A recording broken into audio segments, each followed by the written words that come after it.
All right, welcome back to the Weekly Rebalance with myself, Ethan Dunbar, and Nick Cargill. Each week we knock out the market updates, some research, and go through some trivia. So we're going to get right into it today.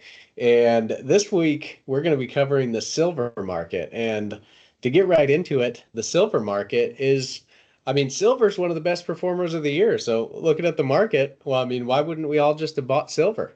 Great Right, question. Nick? It's a great question. Yep, absolutely. So what has we're in the last part of the year. In fact, this might be our last podcast of the year, depending on if we do one next week. We probably have another one or two in us this year, but we're Probably. getting towards the end of the year here. Yep. So what's the market look like this year, Nick? Yeah, this year it's been a good year for the market.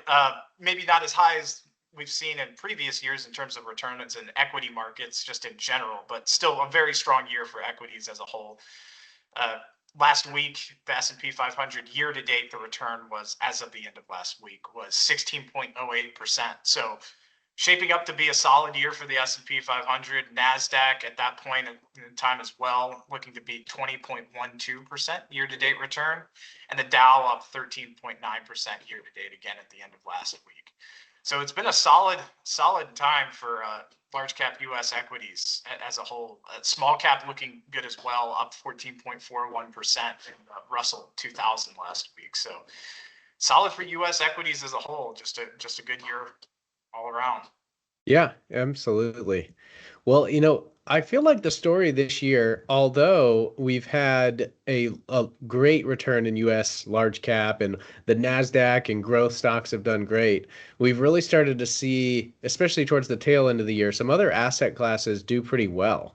I'm looking now that, the MSCI World ex-US is positive almost 32% on the year. Emerging markets as measured by the MSCI emerging markets is positive 30, almost 32% as well. But really gold done phenomenally. And then the sneaky one is silver. Silver is sneakily up 120% this year. Oh, isn't that crazy? Very interesting. So, the S&P really, like we said, you could not be unhappy with a 17% return for the year. But we really have started to see parts of the rest of the world do well. And then the last couple of months, last month or so, started to see some of the other sectors, some of the less loved non-Magnificent Seven stocks really do well in the last couple of weeks. Do you think that's something that's likely to continue into 2026? I think so, and I think there's just growing sentiment in that direction as well. I mean, during the day, I have Bloomberg News on, and I think I've noticed over the past month or so, they've just had an increasing amount of guests on that are talking about, a heightened risk in the AI space or the Magnificent Seven, these names that have continued to climb, and there's just started to be some signs of weakness. Oracle's earnings last week would be a great example of that. I think their earnings as a whole were relatively positive, beating their EPS estimates at least. But the increased allocation to Capex for AI, for future AI projects, that sort of thing, is starting to weigh down on those names. So Oracle had a large pullback after that announcement. So Yes. I think that there definitely is some rotation going on, and there's growing sentiment behind that rotation as well. And we're just seeing that kind of across the board. Yeah, absolutely. Definitely it seems to be the case. And, it's hard to imagine this after the last decade or 15 years or so that we've had, but the S&P large cap growth is not always the top performer. And it's just not we've started to see some of that. It's just the paying whatever multiple for just about anything is not always going to work out for you, right? And it doesn't necessarily mean that those stocks like that you were mentioning have to collapse. Just oftentimes mean that there are other stocks and styles of investments that will do well and catch up to the rest of the market. So I think it's easy sometimes. We've talked about this a number of times on our calls in the past weeks with advisors on these podcasts, sometimes it comes off like we're being extremely bearish, but I really don't. I hate that to be the case. That's not true. It just means that we're looking for elsewhere for returns in stock markets. Yeah. Yeah, I think that's a great point. Again, we Yeah, like all of those names. Just multiple expansion can only take you so far. At some point, right, that has to cap out. right, As long as right, the exactly. market's in touch. So, Yeah, absolutely. So anyways, and again, we should have all just bought silver yeah, because apparently silver is the investment of the year. We haven't talked enough about it. I feel like the market, the typical news commentary, has not talked about the performance of silver this year. 120% in a year in an asset like silver is surprising. it's great. Yeah. And I think that's an interesting point as well. I feel like we kind of lean into the precious metals thing. I don't know what percentage of our episodes have been about precious metals, but Yeah, we've had a lot of them about it. And it's just an interesting subject to cover, but particularly this year, because like you said, silver is the asset of the year, really. yeah. Well, I feel like we covered gold, and that's why getting into our research of the week, we covered gold, and there's been so much focus on gold, both from our perspective, from clients, from advisors, and the media. And you know, gold has its place, obviously, but silver completely unloved. So that's Yeah, why we wanted to give silver some love this week. definitely. Yeah. Definitely. I think, yeah, I was taking a look at it before we hopped on the call here at almost 120% for the year to date return. I'm seeing 119.2% for the ETF SLV. There you go. That's really Crazy. something. 120%. Yeah. Well, so getting into the research is, what do you think the driver of that is? Yeah, I think it ties back to, we were talking about this when we did that gold silver ratio study. And I think we'll take a look at that again because it's really interesting. What we saw last time from our historical research was the gold silver ratio. So the relative value of gold relative to silver peaks at the bottom of a cutting cycle. So Hmm. at that point in time, we were looking at it and saying, well, we're in the middle of a cutting cycle right now. We would expect gold to appreciate relative to silver. Now, since that Yes. point, we haven't seen that happen. We're not at the bottom of the cutting cycle yet, but we haven't seen that happen. Silver is outperformed. Um, but at that time, we were talking about how tariffs in particular have played a large role in the silver market and appreciating rapidly. Just with the introduction of these tariffs in April, and silver being more of an industrial metal than gold, a lot of people rushed to import silver into the US when those tariffs were announced to get ahead of that and build up a stockpile so that they would be able to continue producing semiconductors, solar panels, things of that nature.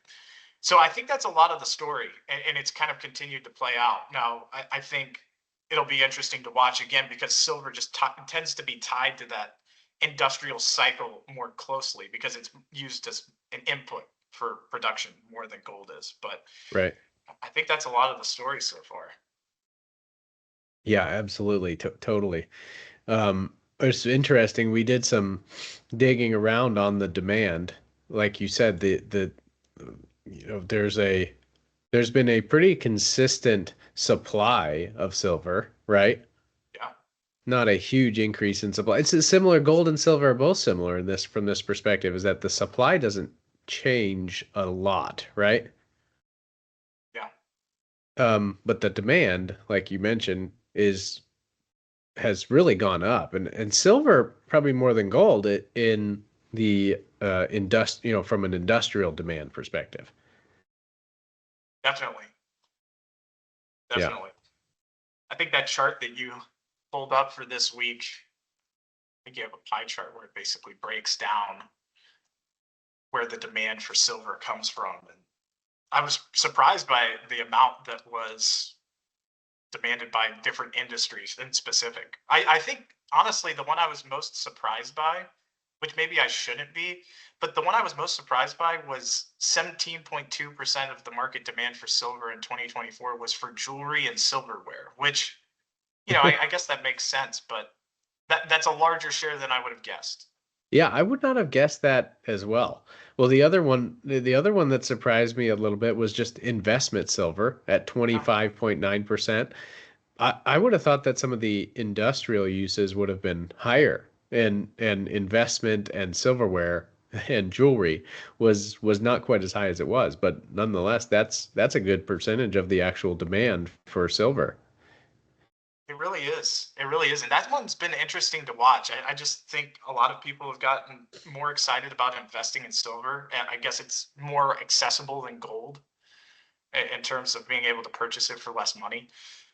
So, especially for the people that are going the physical route, which definitely would impact prices in a meaningful way, again, because they're taking away some physical supply from something that could be going into semiconductors, that sort of thing, as opposed to buying shares of an ETF, which again is backed by physical silver, but maybe not circulating, that sort of thing. Um, Right. it's just a little bit more accessible than buying the whatever $4,300, $4,400 gold bar at Costco. Yeah. How much of an effect do you think that has? Like we do see some of that, at least for retail investors, where the price of a stock becomes, I mean, the most extreme example is Berkshire A shares, right? How much do Yeah. Berkshire A shares trade for? And let's just look that up really quick because I'm curious. Last I looked, it was like 400,000 or something like that. Just Yeah. crazy. So obviously not very many people are buying Berkshire A shares. Yeah, $749,000 Oh a my share. gosh. 749, 120. So, how much do you think, like you said, an ounce of silver is $4,300 or whatever it is, or sorry, an ounce of gold is $4,300 and an ounce of silver is much more affordable. How much do you think that affects the retail demand for those assets as an investment? Yeah, I think it's notable. Like just in terms of people that I've talked to, I've heard a lot more people talking about buying and holding physical silver than maybe you would have heard about 10 years ago. Right. And I think that's a product of it's more affordable to buy in the Yeah. sense that, you can go and buy an ounce for $60 or whatever the price is, as opposed to um, $4,300 with gold. So I Right. think that's definitely part of it. And it's fed into that. And then on top of that, there are just valid concerns right now. Inflation is still beyond the Fed's target, the Fed's long-term target. Going into real assets does seem relatively attractive right now. I think gold is the more direct play on that, just because you can use it as a reserve for central banks. And that was part of our reasoning for liking gold last time when we were talking about this. But silver also a precious metal, and for investors who are just looking to buy something and hold on to it, the lower price and the ability to buy more of it for less money and get in it at a lower price point, I think that's definitely attractive, especially for the people that are going down the physical route. um, Yeah, they just feel like they're getting more of a bang for their buck. totally. Yeah. The other thing I wanted to ask you about your perspective on is, so we were talking about the breakdown of silver demand. Let's just go through it really quick here again. 21.6% to electronics, 25.9% to investment, 17.6% to solar, 4.31% to automotives, which surprised me, jewelry at 17.2%, and just other industrial uses at 13.4%. You mentioned when you were talking earlier about silver that there was a front-loaded demand for silver with the tariffs back in the beginning part of this year.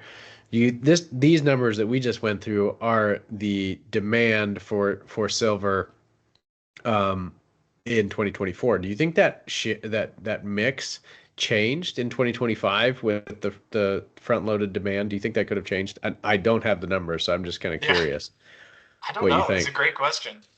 I would imagine so. I would imagine it leans more on the industrial side. If you're trying to beat tariffs, then that would push you to be more of a producer of a product as opposed to maybe just a speculator. Now, maybe there were some speculators that were jumping into the market because they thought that this would happen. We're Right. expecting a large jump in the price.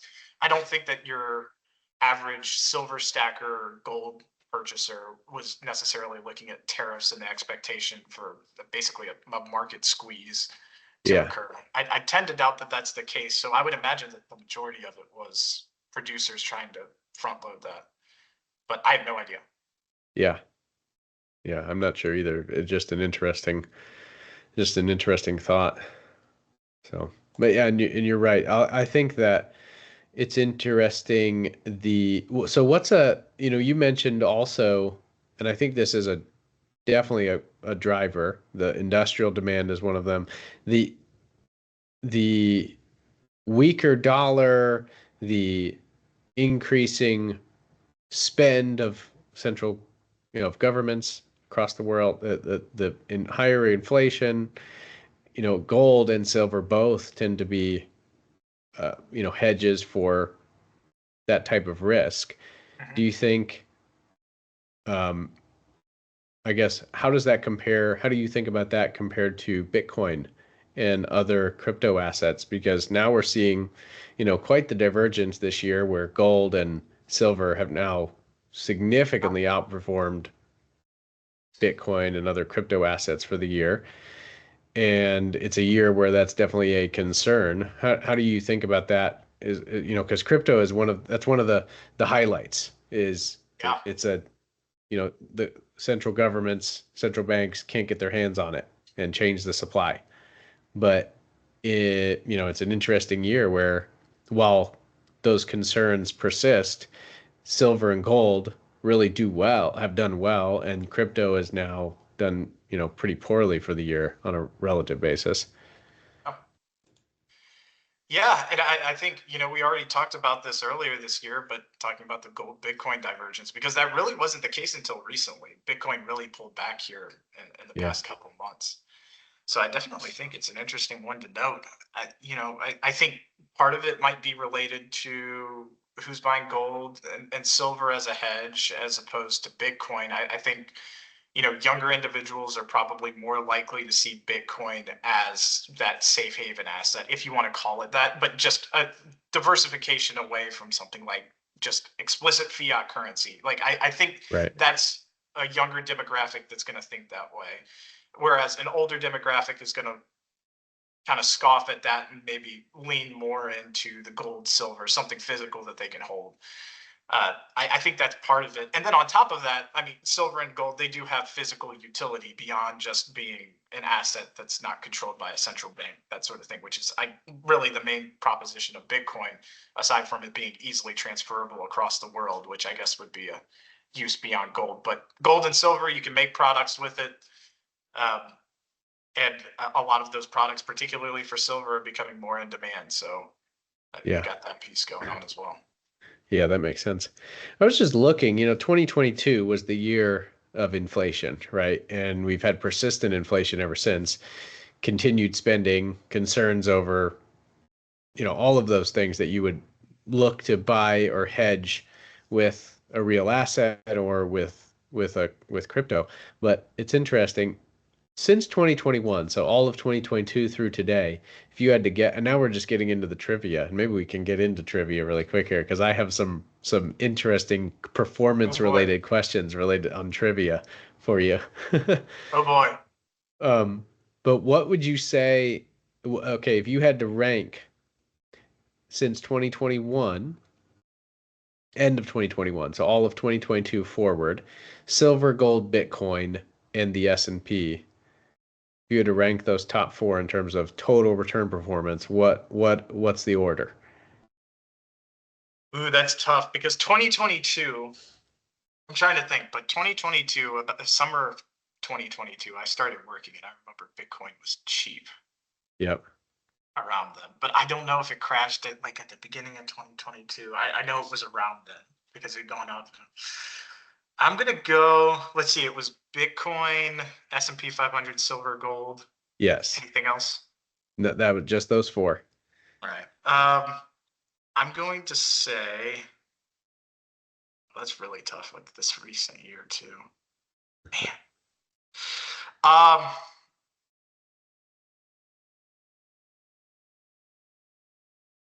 don't know. I guess Are they close? Actually, so there is a let me just calculate this really quick. The I'm top just curious. performer was 170.15% total return. The bottom performer of those is 51.6%. So there's 118.5% spread between the top performer and the bottom performer of those four. All right. Let's see here. I'm going to make a guess. I'm going to say this is probably going to be wrong. I'm going to say gold, silver, S&P 500, Bitcoin. Interesting. Am I You're opposite? no, you're not. So gold and silver are the top. That's the top two. So gold was actually number two though. So silver is number one since 2022. Since all these inflation concerns, silver is the top total returner of those four, 170.15%, followed by gold, 131.52%, followed by Bitcoin, 87.17%, and then the S&P coming in last at 51.6%. I think that's kind of surprising. I think a lot of people would find that surprising in a period of three years where we're, plagued by inflation, worried about spending, et cetera, that, silver and gold are at the top of that, top of that return list, Oh, yeah, far that really is outpacing that of interesting. Bitcoin. That really is interesting. Yeah. Very interesting. Well, another interest. This is my second trivia. We're just really getting into the trivia I already. love But if you had to guess, what is the last full calendar year in which gold outperformed silver?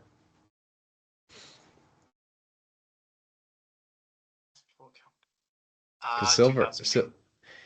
silver outperformed 2025. It also outperformed in 2024.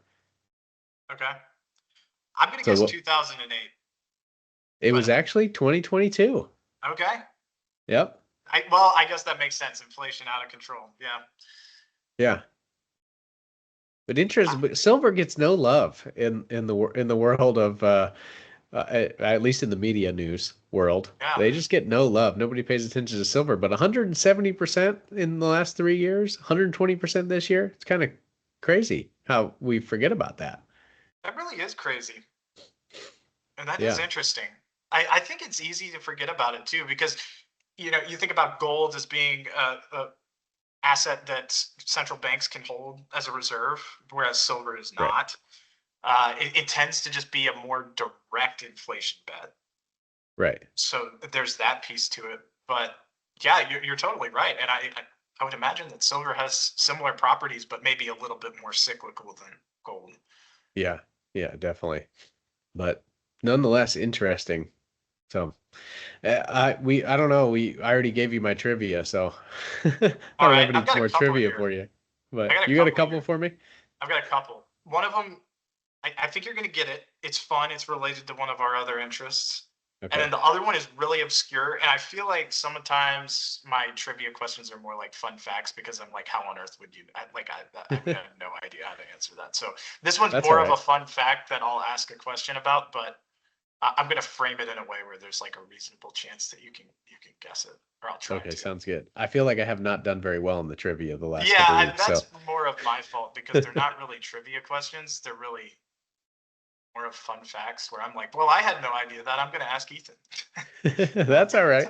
I'm sure if I don't know, I bet you, but a bunch of other people don't know. So Yeah, good. some of these Let's are ask really away. obscure. This one is really, really obscure, so I came up with it. All right, let's do it. All right, do you want to do the really obscure one first, and then the second one ties to watches? So Ethan and I have another hobby where we're interested in watches. I think that just comes with the finance territory. That just tends to be something that finance people are into.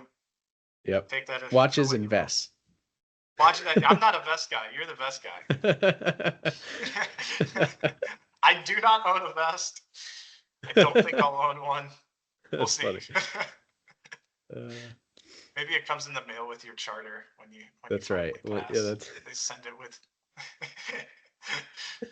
that's suit right. up. All right, we'll do the more obscure one first. This one's interesting though. All right, Okay. in 1933, during the Great Depression, the U.S. government issued Executive Order 6102. It implemented this unusual restriction where it limited the amount of dollars or the amount of gold that a person could physically hold, basically limiting gold hoarding is what FDR referred to it as. Okay. What do you think the notional value of that? Well, at that time, what was the dollar value of the gold that you could not exceed without receiving a $10,000 fine in 1933? A $10,000 fine was huge in 1933 too. Yeah, enormous. It's like $1 million fine today. Yeah, enormous fine. So But yeah, what was the notional value of gold that you could not hold without special permission, basically? yeah, and I don't think that there was any exemption. It was just if you were a U.S. citizen, if you were caught holding X amount, X dollar amount more of physical gold, represented by gold coins, bullion, or certificates. Okay. Um, You couldn't hold more than, and you got a 10,000, and it's not applied to like banks and stuff like that. This is just a no, common U.S. citizen. citizens. Yeah. Okay. I'm gonna guess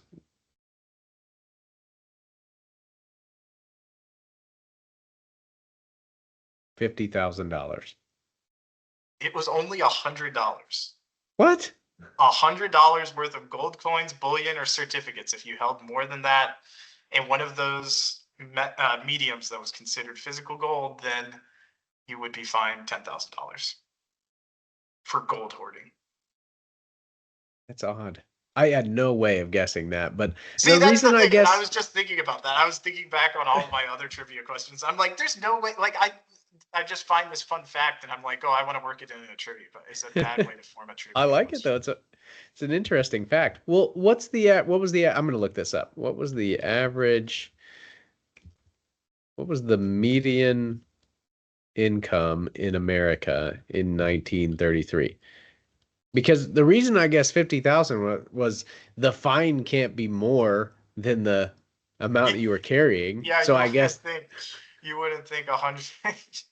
they're gonna fine you $10,000. That's crazy. I That's was like, hey, if you get caught carrying $10,000 of gold today, we're gonna find you $1 million. I know that that was wild. I could not believe that. That's really interesting too, and I think it's funny. Also, a lot of our clients, a lot of us ourselves, talking with our grandparents who maybe lived through the Great Depression or just coming out of the Great Depression. They had this tendency, or they tend to have this tendency of wanting to hold physical cash and gold, Right. like they really value it. And when you see something like this, where they were like demanding or enforcing that you could not hold more than X amount of gold on your person, you start to understand it a little bit more. Yeah, yeah, absolutely. Makes sense. Well, it's not very much. So on a percentage basis, so the estimated median family income in 1933 was $1,500, somewhere between $1,300 and $1,500. So it's not very much, even Oh, by that standard. It's like, what's the median income today? $50,000. yeah. So holding, you know, 10%. I mean, that's interesting. Yeah, you get to get a different appreciation for why they like to hold physical assets. It's very true of that generation. They like to have something they can tangibly hold on to, but they were restricted from it. Yeah, I know. Isn't that crazy? I wonder now tying to watches, how do you deal with the guy with a solid gold watch? Now, I guess maybe probably not like a ton of weight in there, but Yeah. I think at the time the gold price was raised from $20.67 to $35 per ounce. So maybe a gold watch with a gold bracelet, you're kind of pushing your luck. You might get a $10,000 fine. Yeah. Let's look let's look that up. Like if you were to buy a gold Rolex or something like that today, how much gold is in there? 200 grams is the Okay, estimate. so I guess all right. I mean, yeah, you're playing with fire there. Yeah, I know, especially like some of the really big ones. Yeah. Yeah, which I guess maybe that was why they made the watches so small back then. Maybe, but yeah, shocking to find out about. It really, I think it. I don't know. In my perspective, it kind of made things make a little bit more sense. You know, talking to my grandfather and some of the stuff that he would do. Yeah. Definitely starts to make a lot more sense when you find out weird little trivia facts like that. Yeah, absolutely. Makes a lot more sense. So that All right. was, yeah, that was a good question. I like that, Nick. All right. I'll try to frame these more where, you know, it's like you can guess a number as opposed to what did the executive order 6102 refer to. That's okay. I'm okay with looking stupid.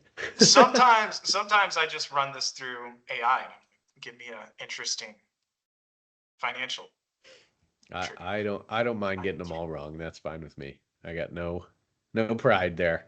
Same. Okay, this one I think you could get. This one I think you could get. All right. What major watch manufacturer today manufactures a watch with a solid silver case? Like the watch case itself is silver. Okay. Watch case itself is silver.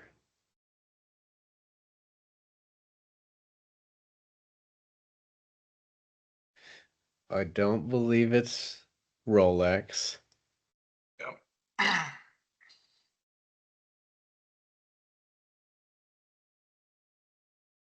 I'm going to guess. I have two guesses. All right. Okay, my first guess is Cartier.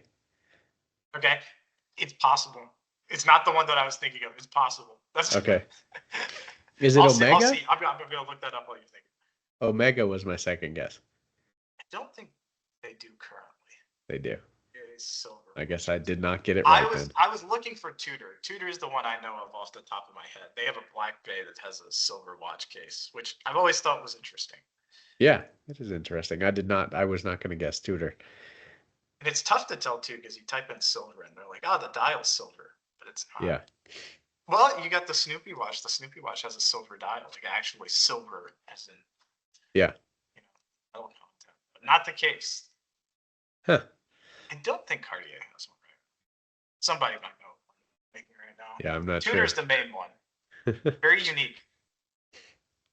Yeah, that is interesting. Very unique. Huh. We'll have to do a show on watches and watches as investments at some point in the future here. If Yeah, that would that'd be a be lot of fun. interesting. Yeah, if anybody wants to have a show on that, we could do a special episode. Just let us know in the comments or something like that, and we can take a look and do a special episode maybe on watches and cars as investments because there's definitely some interesting, and it ties pretty nicely to the older generations wanting to hold physical stuff. A lot of people, at least from my perspective and my family, have large investments in, you know, physical gold, coins, cars, watches, that kind of stuff. And it's an interesting perspective. They're a little bit leery of stock markets, but have no problem, buying a gold bar or a gold watch or something like that they never wear, but sits in the safe and collects value. You can hold But it. yeah, you can hold it in your hand. You can look at it, which is a There you different go. perspective. So, Yep. anyways. Well, any closing thoughts for you, Nick, or anything else you have on your mind? Nothing right now, no. Sounds good. Well, nothing else from me. So I think this will wrap up the weekly rebalance. We'll be back again next week. I didn't realize we still have a couple more weeks left in the year. So my thinking this was the last podcast of the year was too early. But we'll be back next week with some more weekly rebalance. All right, thanks, everybody. Thanks, everyone.